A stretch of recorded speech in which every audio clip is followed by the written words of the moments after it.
Assalamu alaikum. So today we're going to be talking about Surah Al-Nas. Now Surah Al-Nas and Surah Al-Falaq are located right after each other in the Quran, and they're very closely related, both discussing protection.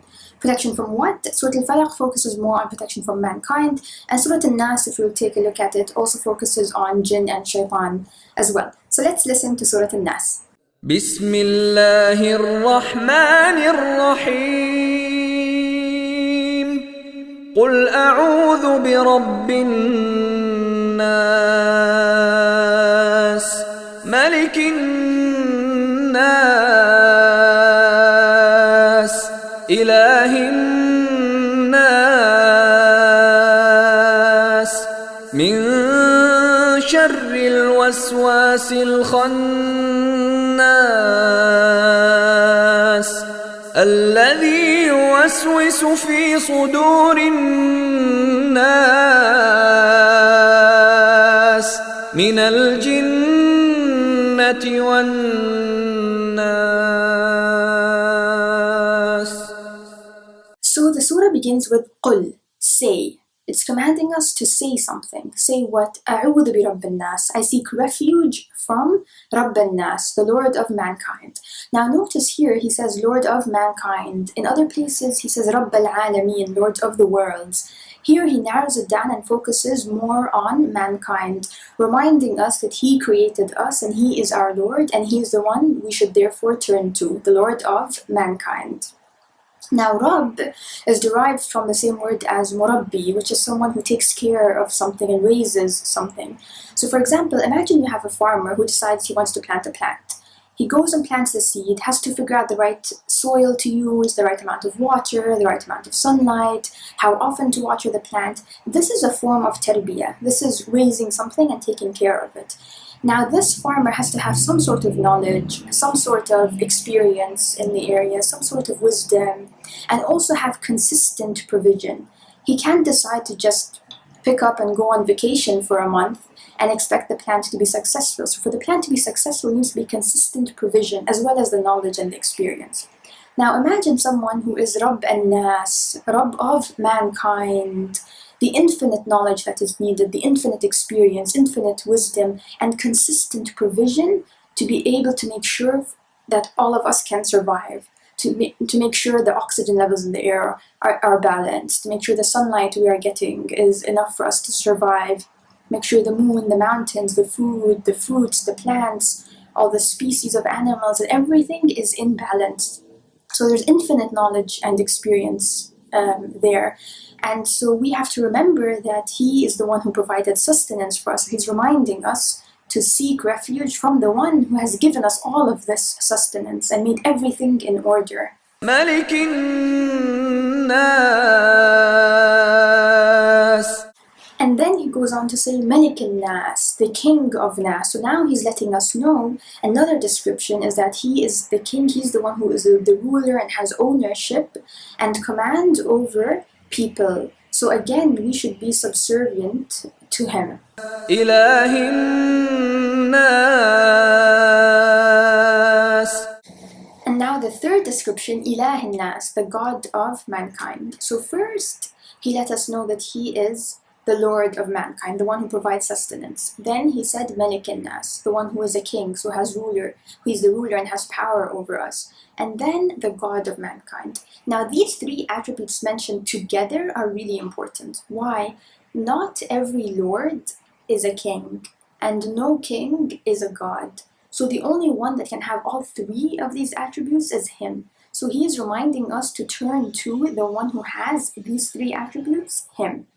So the one who is the Rabb and provides sustenance, the one who is a king, so is the ruler and has power, and the one who is the God of mankind, so he is worthy of worshipping. من شر الوسواس الخناس. So after these three attributes, you're probably wondering, okay, what are we seeking refuge from? So here comes the answer. From the evil of al-waswas al-khannas. Waswas is a word that comes from waswasa. Now it's really interesting because waswasa in its nature is a repetitive word, waswasa. And in Arabic, these type of words imply that there is repetition in the action. So for example, zalzala in Arabic, when an earthquake happens and the ground is shaking, we call it zalzala. The word is repetitive in nature and it implies that the shaking is again and again and again happening. So waswasa is whispering, but not just whispering one time, whispering that happens again and again and again.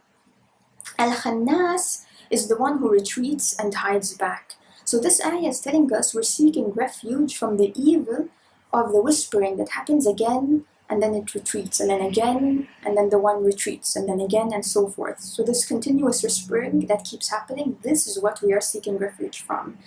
Now, where is this whispering coming from? Where is it going? What's happening? The next ayah tells us a little bit more. الذي يوسوس في صدور الناس.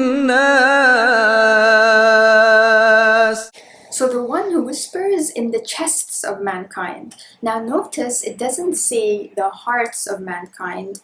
The whisper happens in the vicinity of the heart. It is us who chooses to let it into our heart or not. We're the ones who have access to that. So an evil whisper starts off in the chest, and so it comes as a thought or an idea. If we decide to let it into our heart, it could turn into a desire, and then it could turn into an intention, and then it could turn into an action. So we act upon this evil whisper.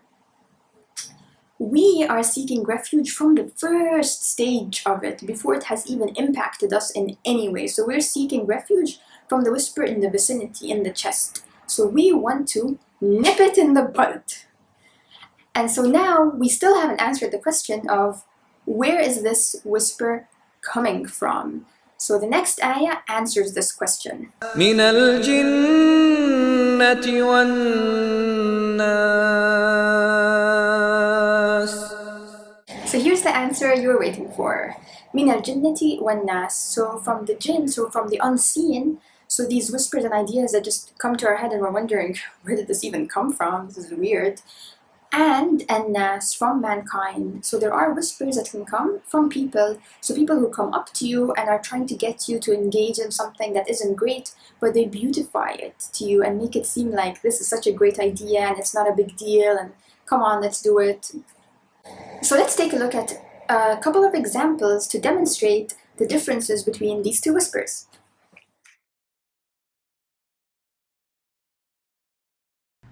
I'm hungry. I should really find something to eat. Fruit sounds good. Ooh, I should check out that new movie that came out. It looks really funny. Maybe I should do that this weekend. Oh, wait! You know what I should do this weekend? I should go to the beach. It's actually been a while since I've been to the beach. Wait, what rak'ah was I on? Hey! We're all gonna go to the bar tonight. Wanna come? Oh, I've got too much homework to do. I'll pass this time. Come on, let's go. Yeah, but I don't drink, so I think I'll pass. Oh, come on. It doesn't matter if you don't drink. You don't need to drink. We're just gonna go and have fun and hang out. Come on.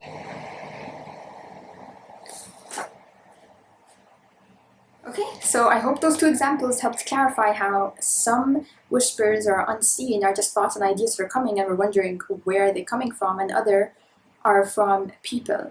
And for some reason, when we're praying, that's when all the thoughts and ideas are coming to us trying to distract us from prayer. And if you think about it, if we only look at the prayers that are mandatory on us, that's 17 rak'ahs in a day. And if we spend 1 minute in each rak'ah, that's 17 minutes in a day. There are 1,440 minutes in every day. So if you do a quick calculation, we are only asked to pray 1% of the day. 1%. Is that too much to ask for? And we struggle to complete that 1%. And even if we do complete that 1%, half the time we're thinking of other things, we're distracted. We can't even focus and set aside everything for that one small percent in the day. So if we look at everything that we have been given for every other minute of the day, really it's not too much to ask for. So inshallah, we always pray for guidance. We always pray to be able to find prayers easy to accomplish and to keep the whispers away from us. Thank you.